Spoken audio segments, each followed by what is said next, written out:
Welcome back to the Champion Mindset Collective podcast. I'm your host, Anthony Dahya, and I'm so grateful that you're here listening to this podcast episode. Would love for you to share this episode with your friends, your family, and your workmates. And if you haven't already done so, please follow or subscribe to this podcast so that we don't miss any future episodes and we can get this out to the wider community. Today, we're diving into the mindset of champions with Fong Chua, an entrepreneur, business strategist, real estate investor, speaker, and three-time best-selling author. Fong has helped countless clients achieve results beyond what they thought possible, aspiring authors to entrepreneurs and speakers. Through his strategies in branding, marketing, networking, and public speaking, he's empowering people to reach their highest potential. In this episode, we'll walk through the 3 C's of a champion mindset: companion, coachable, consistent, which he believes are the essential qualities of a top performers. Let's welcome Fong to the Champion Mindset Collective podcast. Welcome, Fong. Hey, awesome. Thank you very much for having me. Always a joy seeing you and always a joy chatting with you. So, thanks for having me. Oh, it's great to have you here. So, Fong, before we kick into some questions, could you tell us a little bit about your journey in life? As I'm going through my journey, there's going to be some sprinkling of the 3 C's that people's going to be noticing. So, born and raised in Edmonton, Alberta, Canada, taught to find a good job, be in that job for the rest of my life, be loyal to that job. And I think a lot of people may have experienced this before or maybe realize this, but eventually, depending on the economy and the ups and downs of cycles and whatnot, no matter how loyal you are to a company, you may or may not eventually become a number. And back in 2007, 2008, where I was at, there was a big crash in oil. And the industry that I was in was very, very heavy into oil and gas. And I believe our company went from 800 some employees down to 120 some employees. People were being laid off all over the province. And that's when my girlfriend at the time, who's now my wife, decided to go, hey, let's go and venture into something else just in case engineering doesn't work out. So she picked up Rich Dad Poor Dad. And if some of your listeners have the experience of Rich Dad Poor Dad, they're going to realize that if they look in their bookshelf, they're going to have a huge portion of purple books. And they probably sign up for a webinar and a seminar and a workshop and all that kind of stuff. So we went from the book to I think, evening 2-hour session, from that 2-hour session to a 3-day boot camp. And that's when we signed up for a coach and some, not a coach yet, but some advanced courses in foreclosure, lease options, and buy, fix, and flips. From there, we realized, wait a minute, we're missing a piece. As engineers, we're able to do calculations. We could look at deals. We could run numbers. But it's that communication aspect, the leadership aspect, the business aspect that we were missing. And that's when we realized we needed a coach. So we hired a coach. And in a short period of time, we built our portfolio from 0 properties to about 23, 24 properties, over 35 units. And then our coach goes, hey, why don't you start doing some coaching? I'm like, sure, I can help people get into real estate, start getting into analyzing deals and whatnot. So started doing some of that.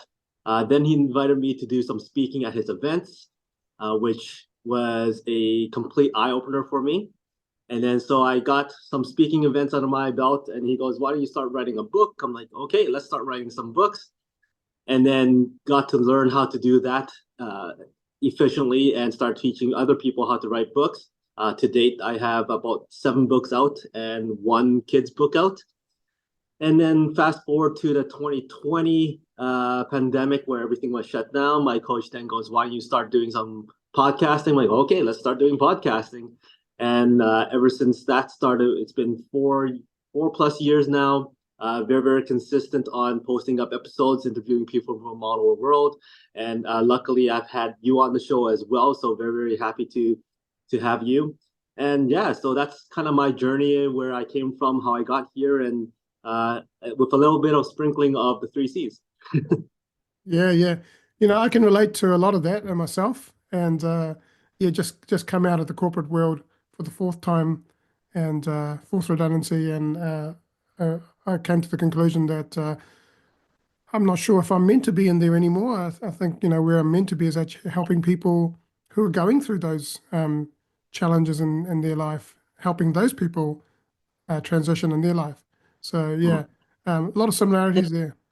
And the thing is, not necessarily helping them transition away from corporate or No, away from being an employee. It's more like giving them some pointers as to how to stand out more in their jobs or become absolutely. better employees or move up the corporate rankings because Yeah.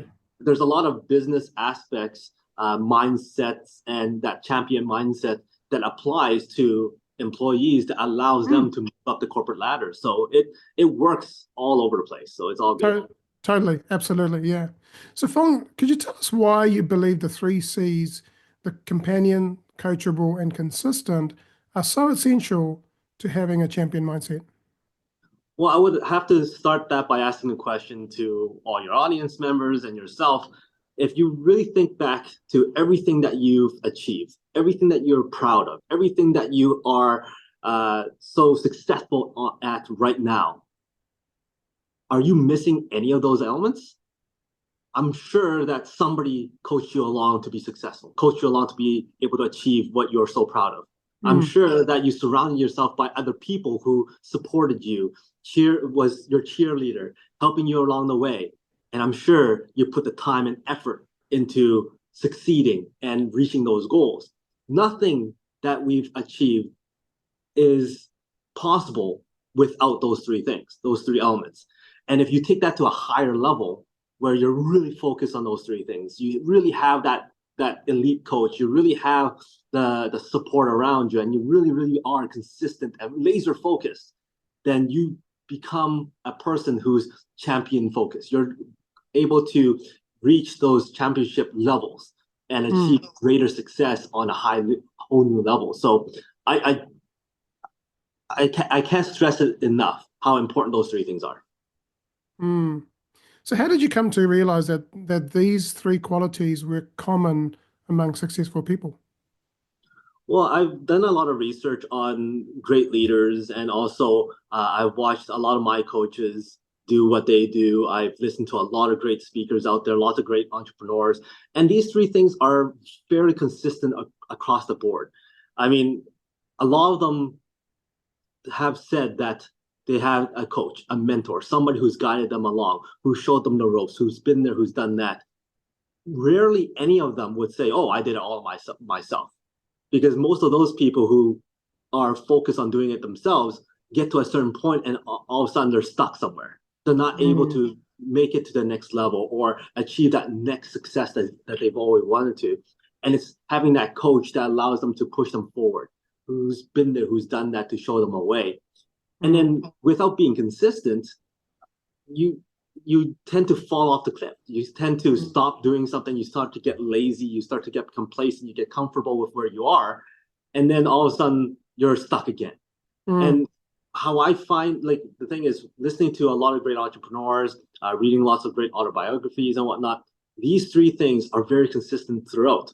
Reading Good to Great, or some biographies from, let's say, Steve Jobs and Howard Schultz, how Starbucks came about, how Amazon came about. These three things are fairly consistent. absolutely, yeah, yeah. And everyone that has been successful has had someone who's been the companion, has been there guiding them, has coached them, and consistent. And you shared before that you had a coach that coached you through your whole journey in the engineering, but also your business that you started. And um, from what you shared, it's evident that those qualities have shown up in your journey as a business strategist and author. Could you tell me a little bit about what a business strategist is and how you help other businesses? Well, I help a lot of people who are starting out in their businesses or contemplating in entrepreneurship. Mm, I help those who came from a somewhat similar background as I have, who's mm, kind of tired of the day-to-day job and would like to jump out and pursue entrepreneurship. Being there and having done that before, I'm able to kind of show them the way, give them the ins and outs of what to expect. And because most of us are so afraid of the unknown, that a lot of times we stop at just thinking about it and go, you know what? I don't know enough about it. It's too risky, and therefore it's a little bit too fearful. I don't know what's going to happen, and we stop even pursuing or even asking those questions. So as a business strategist, I like to show them, okay, this is what you can expect. This is what is most likely going to happen. Here's the worst case. How are you going to mitigate that? How are you going to work around those problems or potential issues that may or may not come? And when you start having that good vision as to what's no longer unknown, people are more confident into taking that step forward. And when you have a coach, for myself, when I had a coach, it's easier to attempt putting out an offer for a real estate deal. It's easier to step on stage and speak to thousands of people. It's easier to have the confidence to write that first book when there's somebody guiding you, somebody's showing you the path, somebody who's able to tell you this is what to expect, and also this is how you can prepare for it. So as a business strategist, I like to be able to help people do that, to kind of eliminate the unknowns so that they are more prepared as to what's to come. Awesome. That's great. So let's dive into the first C, which is companion. Why do you think companionship is important for success, and how can it make a difference? Well, when it comes to companionship, sometimes it may or may not be the first people that you think about. And most people go, well, I have the right people around me, my family, my friends who supported me all this way. However, they may or may not be the right companions or the support that you need for your next journey. And most likely, more often than not, when we're about to pursue our next journey, it's something that's completely unknown or somewhat risky within the same sphere of influence that we're in already. And for instance, if for myself, I grew up in a very traditional family, work hard, be in that job for the rest of your life kind of thing. So it's very employee mindset. There's not much of a business entrepreneurial spirit within my family. And therefore, when I go, hey, I want to try real estate, I want to try investing in this, I want to try speaking, I want to try all this stuff, then they go, oh, that's risky. I don't think you should do it. Or be careful what you do. That sounds like a scam. That doesn't sound good and all kind of stuff. And the thing is, they're not doing this to stop you from achieving your goals. They're there to protect you. They're there because they speak from what they know. And therefore, are these the right people to be your companions in your next step? Probably not. And therefore, you should find the right people who's been there, who's done that, who has the same aspirations, who have the same energy, who has the same mindset to pursue and support you in those goals. And those are the people that you want to be around. Those are the people that you want supporting you. Sure enough, you may want to come back to your family and friends and whatnot who may give you the pointers here and there to kind of ground you a little bit. However, take those with a grain of salt. Respect those comments, respect those thought processes, but still listen to the people around you that has been there, who's done that, who has the same mindset and goal as you, and see what they do, because they probably achieved it. A great story that I like to share is one of my clients came up to me and goes, what do you think about this crypto stuff? It doesn't work, does it? I'm like, well, why do you say that? He goes, well, I chatted with a friend and he says crypto doesn't work and it's all bad. It's gonna make you lose a whole bunch of money. I'm like, well, is that friend of you successful in crypto? He goes, oh no, he's lost lots of money. I'm like, why'd you ask him? You could have asked me, and I could have connected you with other people who are actually mining crypto, who's actually successful in crypto, and they can give you their insights. Follow their steps, follow their advice, and not the person who says they failed at it. Because if it was any other scenario, if a person wanted to say learn piano, you're not going to ask someone who has no idea how to play piano, ask them, so how do you play piano? Of course they're not going to be able to show you. So you need to be able to ask the right questions to the right people. And those are the champions and companions that you want on your side. Yeah, absolutely. Yeah, I agree with you. So what about in a professional setting? How do you feel? Is it more about support or accountability? I think from a professional side, accountability is a big thing. Lots of people are are afraid of being left behind. Mm, And if, let's say there's two types of companions. There's one type where everybody has their own goals, which may or may not be different, but they want to reach these goals. There are big goals for them that they want to reach. And therefore, within that circle, everybody is focused. They hold each other accountable. Hey, did you meet this goal? Hey, did you meet that goal? And then they push themselves forward.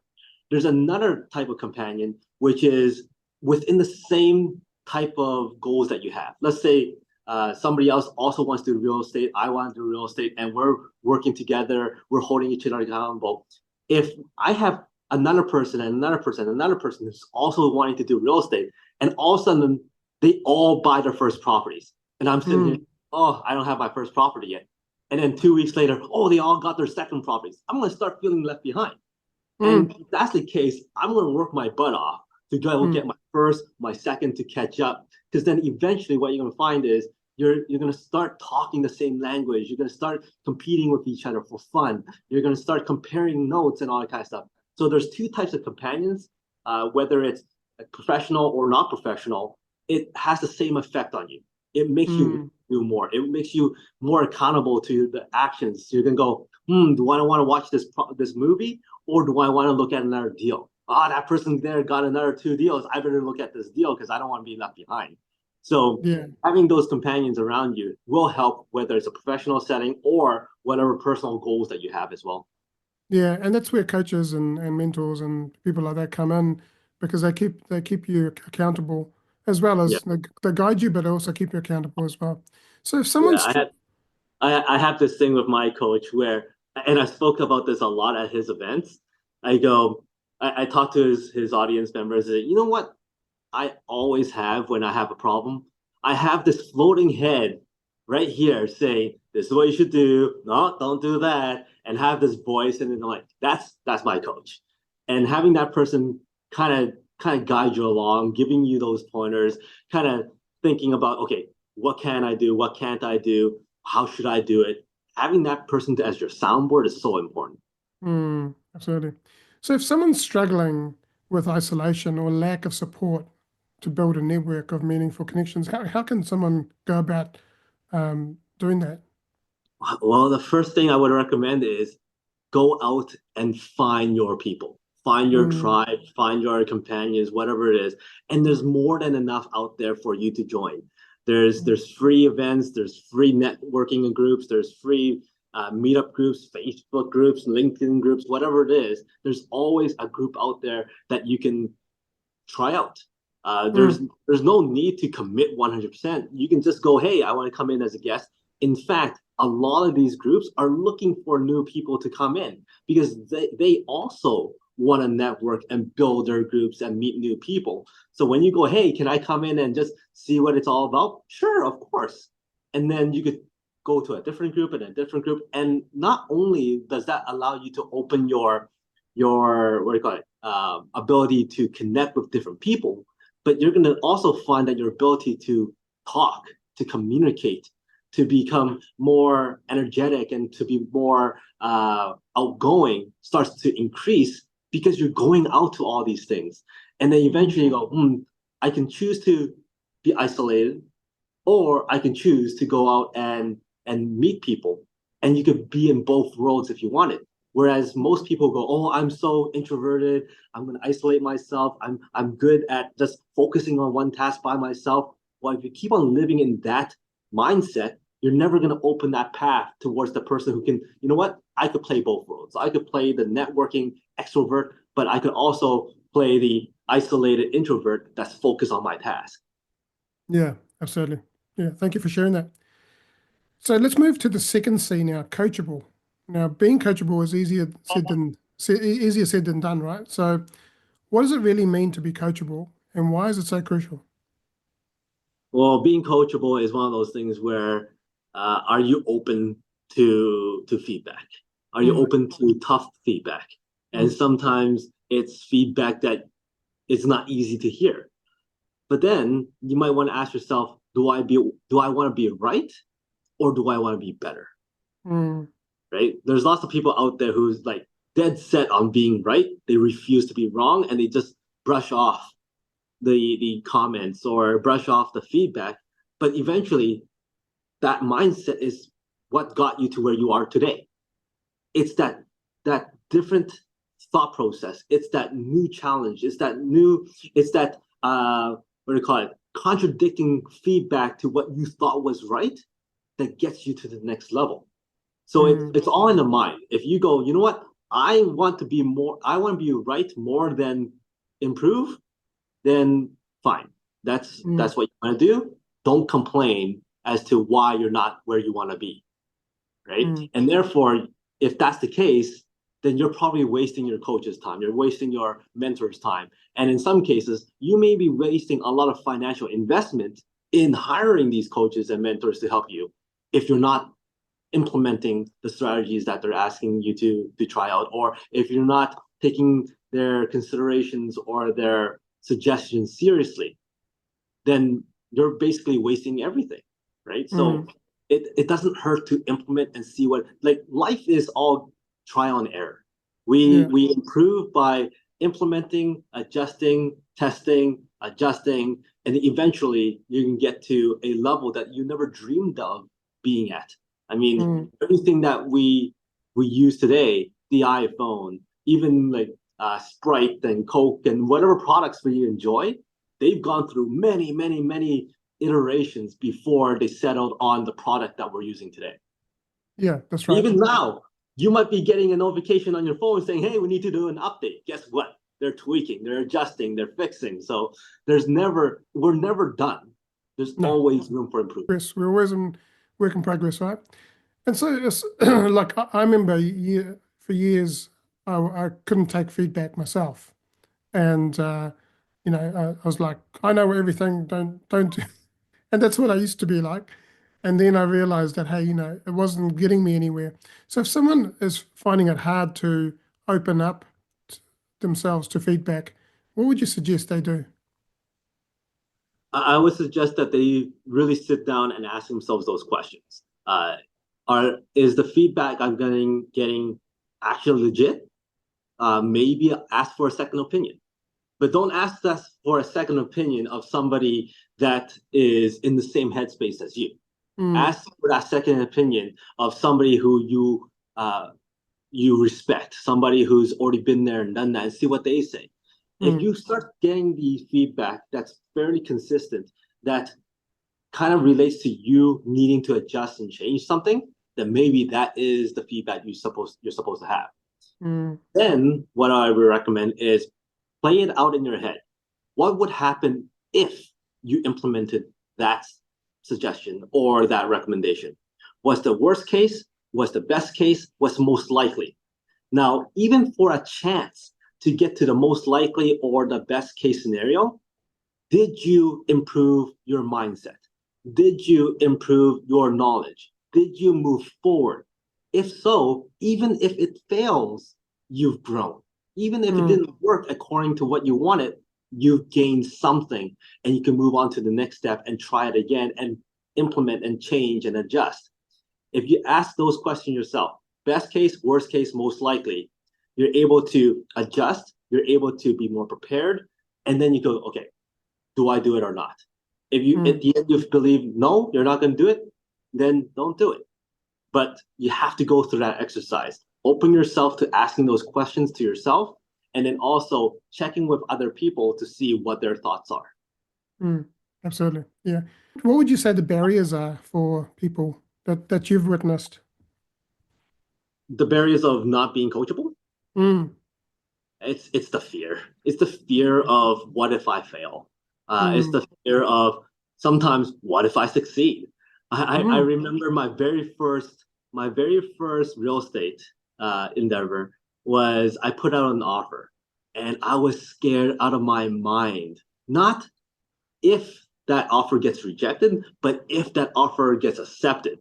And the thing is, I've done the calculations, I've looked at all the numbers, and I knew the offer I put out there, if it gets accepted, is a killer deal.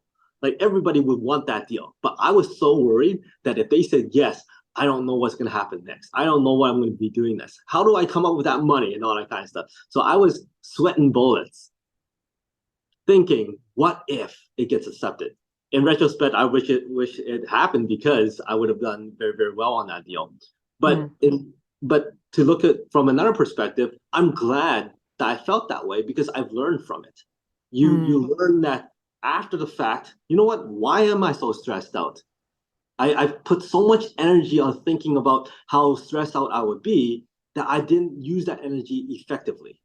Same with going to a tenant dispute at a courtroom for the first time for an eviction. I was freaked out of my mind. I couldn't sleep and all that kind of stuff. In the end, when it's over, it was not as bad as I thought it would be. So the barrier is mainly the stuff that we put in our minds, the stories we tell ourselves, the what if scenarios, the worst case scenarios that scare us so much that we know, oh, I don't want to put out that offer, or oh, it's too scary to write that book. What if somebody doesn't read it?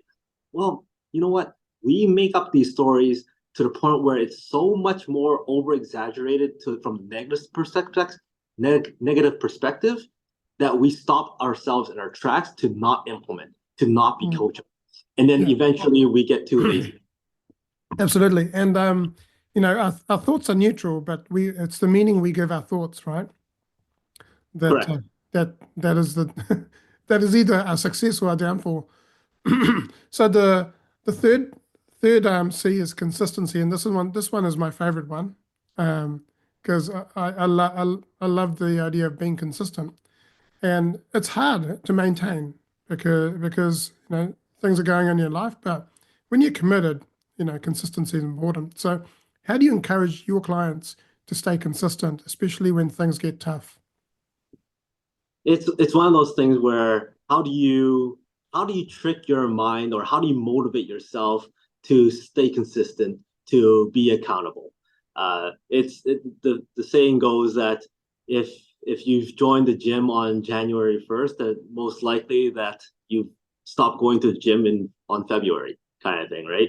And that's probably because they're not able to find the consistency. They're not able to find the companions to support them. They don't have the coach to hold them accountable, to keep it consistent. But aside from that, they haven't put it into their minds to set something up for them to make it a routine, or to force themselves to do something. So I mentioned routine. If you're able to consistently do something for 30, 60, 90 days, there's a good chance that you're going to keep on doing that, because you go, I don't want to waste the 30, 60, 90 days that I've done it consistently, right? One thing that I found very effective for myself was there was a time where I said, I want to wake up at, I think it was at 5 or 5:30 in the morning, and go for a run. Okay. I always wanted to do that. I've been always lazy. I've done it 2, 3 days, and all of a sudden I've dropped off. And then there was this one day I was on Facebook and I was scrolling through some stuff, and there was a video of one of my cousins, and she was posting her exercise routine on her Peloton bike. I'm like, man, she's been very, very consistent.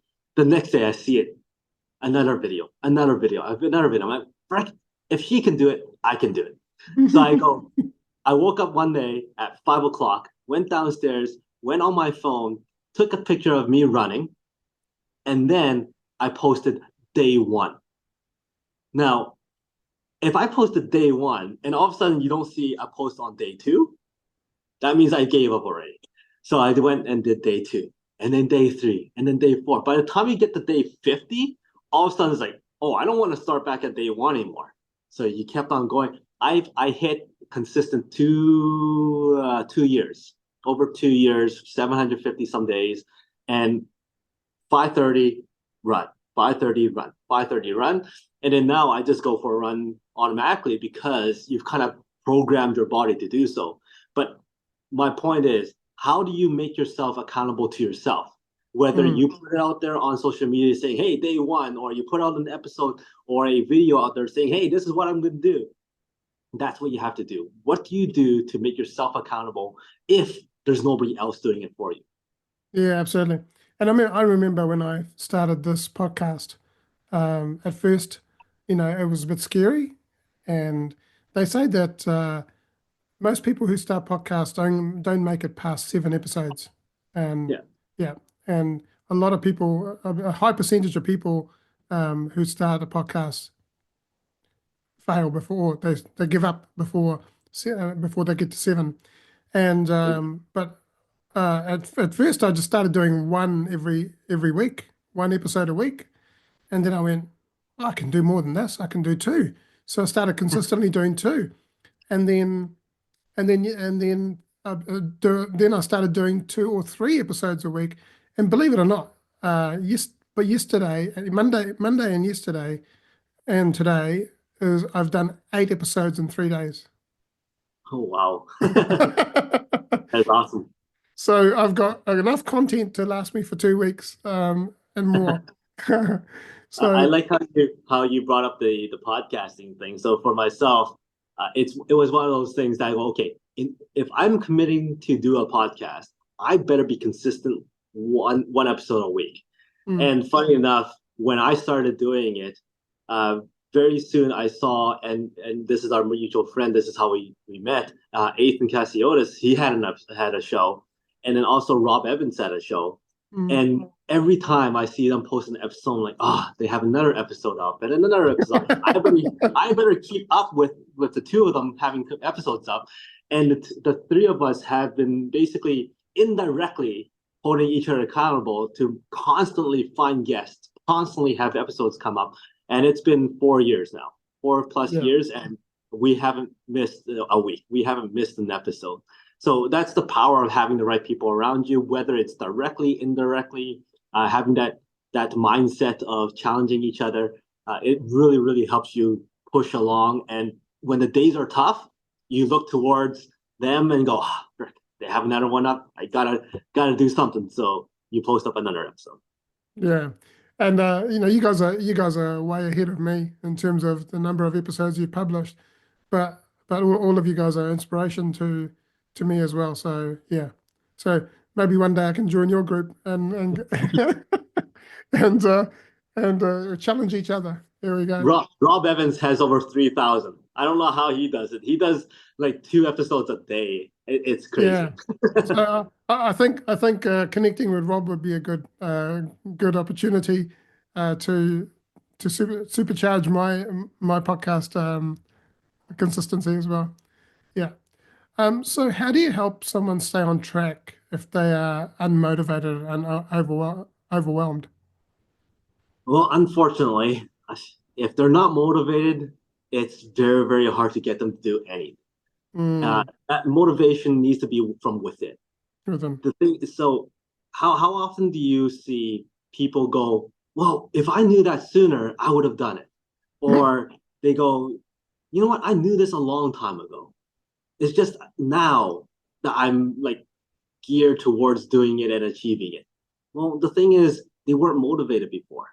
So yes, that information was there before. You just weren't tuned into the same frequency to be motivated enough to do something about it. You did hear about it before. You just weren't motivated enough to take action on it. So the thing is, with motivation, it's very, very tough. However, with motivation, it always stems back to why. Why do you even want to do it? If you don't have any want to do it or want to achieve that goal, then that goal is not meant for you. That goal is not important enough, and the reasoning is not important enough. So therefore, if you truly want to do it, you need to anchor it with something that's very, very important to you. Whether it's financial success, or does that financial success then lead to better family dynamics, ability to support the family even better? If that is your anchor, and that then leads to why you're doing everything, then you'll probably have more motivation to achieve what you set out to do. For overwhelm, it's one of those things where you start breaking down certain things to make it easier.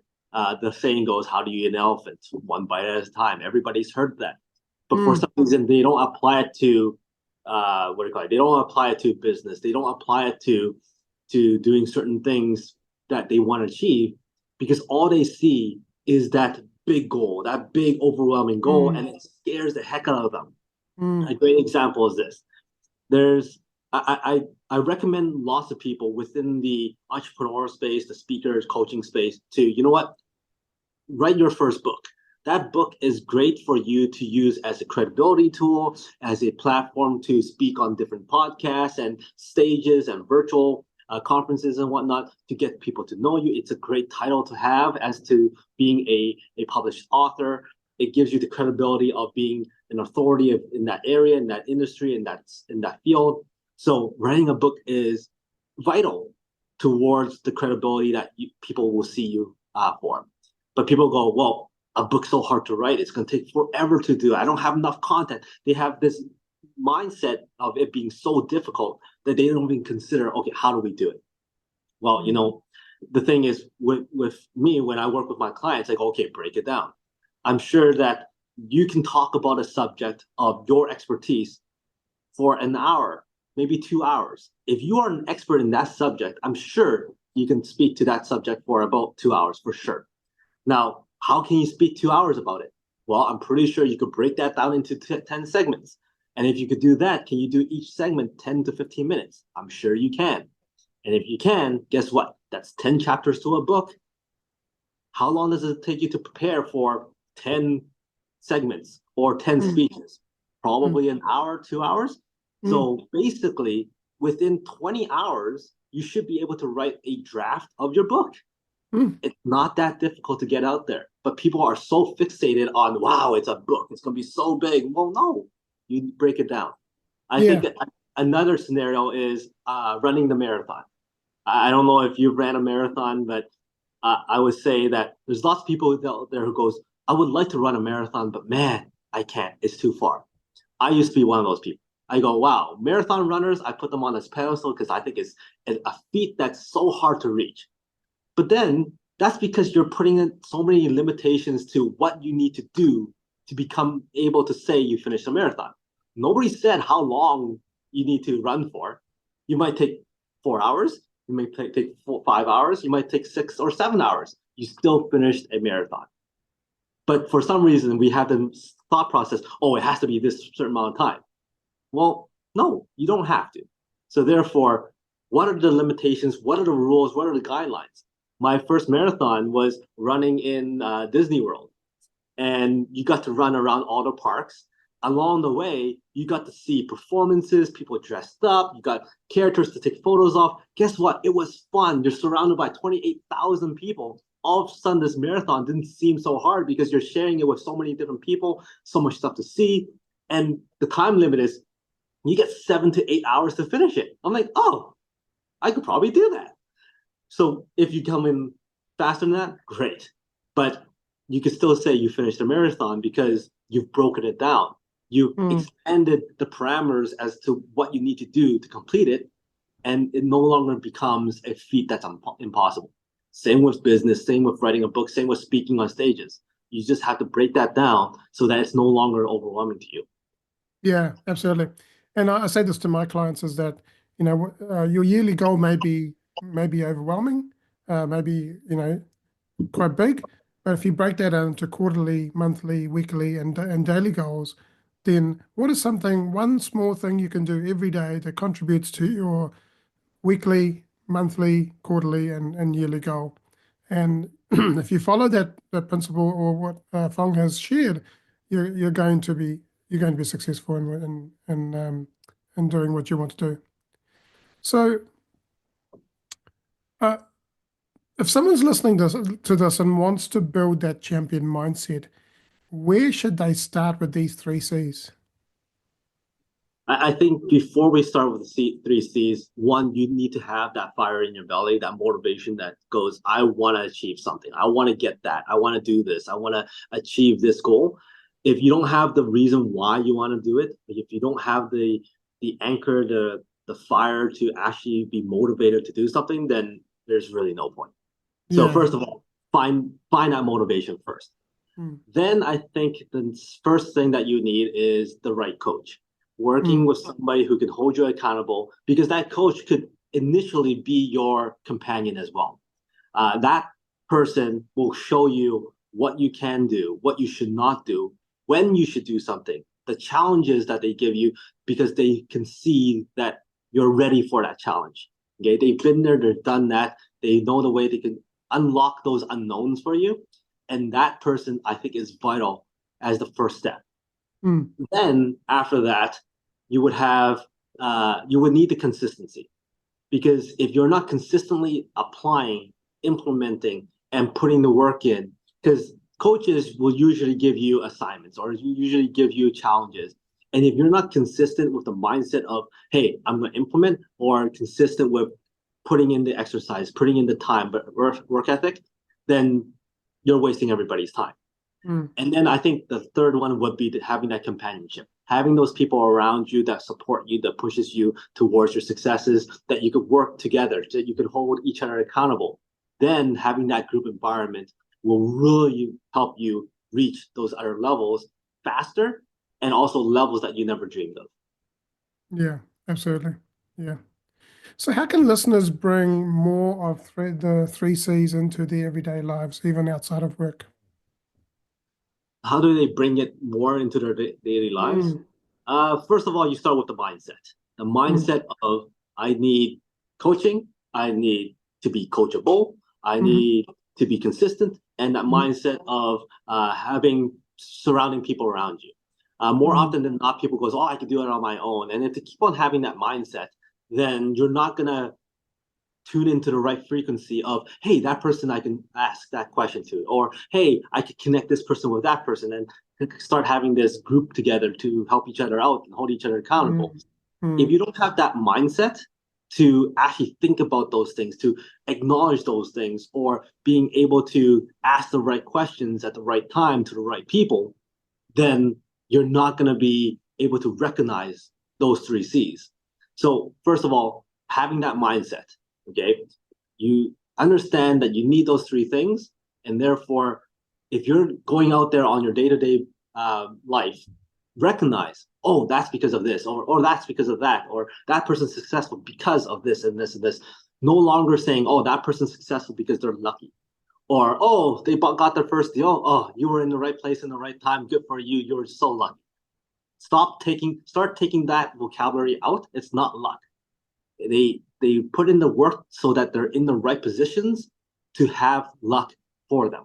They've Mm. created that luck with the right mindset, with Mm. the right recognitions of the three C's and all that kind of stuff. So it's really the mindset that's really important, so that you can recognize all of those things on a day-to-day basis. Yeah. What is one action that they could take today that you would recommend taking today to creating that champion mindset? I would say be willing to ask questions. Be Mm. willing to reach out to people and ask those questions. And ask the questions to people who are qualified and successful in what they're doing, so that they can give you the right answers. More Mm. often than not, people are willing to share their successes, they're willing to share their failures, they're willing to share their pathways and their journey. It's you that need to be willing to go and ask. And so Mm. often people are so afraid to just ask the question that they stop dead in their tracks and never finding out what it is. So being courageous enough, brave enough, and having the mindset of asking questions to the right people. Awesome. Thank you, Fong. Appreciate that.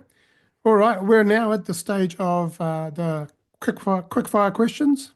And so the first question I have for you is, how do you define success, and has that definition changed for you over time? I think success is something that's different for every individual.